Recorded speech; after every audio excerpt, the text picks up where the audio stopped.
Blockchain and smart contracts, the digital answer to transaction policies. What are smart contracts? Digital contracts that are tied to blockchain technology for the purpose of handling and executing clauses via autonomous means as contractual obligations are met via transactions, proceedings, and data verification. As we can see in this chart, policies for contracts are written into code. The code executes as conditions are met. Once executed, transferring of data or funds go to relevant parties. And lastly, the transaction is recorded on the blockchain.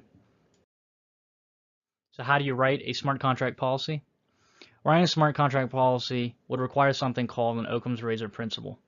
The simpler the contracts are defined and set, the easier, faster, and more accurately smart contracts can be written and implemented in blockchain to achieve their goal. There's also a conditional and actual clause within a policy that also needs to be easily defined. Conditional clauses must be made clear as to what the conditions of a successful contractual agreement are, while the actionable clauses also need to be clear to accurately and clearly make sense what is achieved and processed once that condition is met.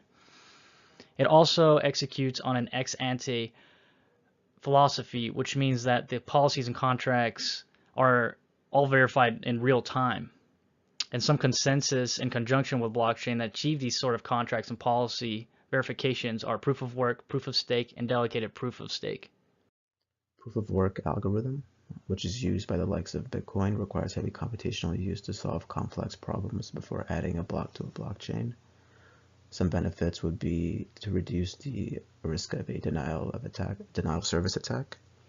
The proof of stake algorithm chooses its validators and forgers to generate a block based on the money they have placed in the network, and this is a lot more energy efficient compared to the proof of work algorithm.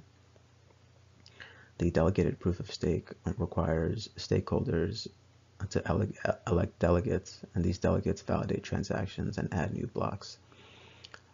It is also very energy efficient, like the proof of stake algorithm, but has disadvantages in terms of the level of decentralization that can be achieved. Lastly, what can we see from smart contracts in the future? Well, any transaction medium that can be done digitally has high potential benefit from smart contracts. This can be any broad spectrum of online transactions that have to deal with contractual obligations. Some mediums that are currently being looked at are loan documents, real estate closing processes, and wholesale energy markets. Smart contracts can allow businesses to avoid going through many third parties and directly obligate contracts through blockchain technology, where blockchain systems become the witness as nodes verify and replicate the smart contract blockchains.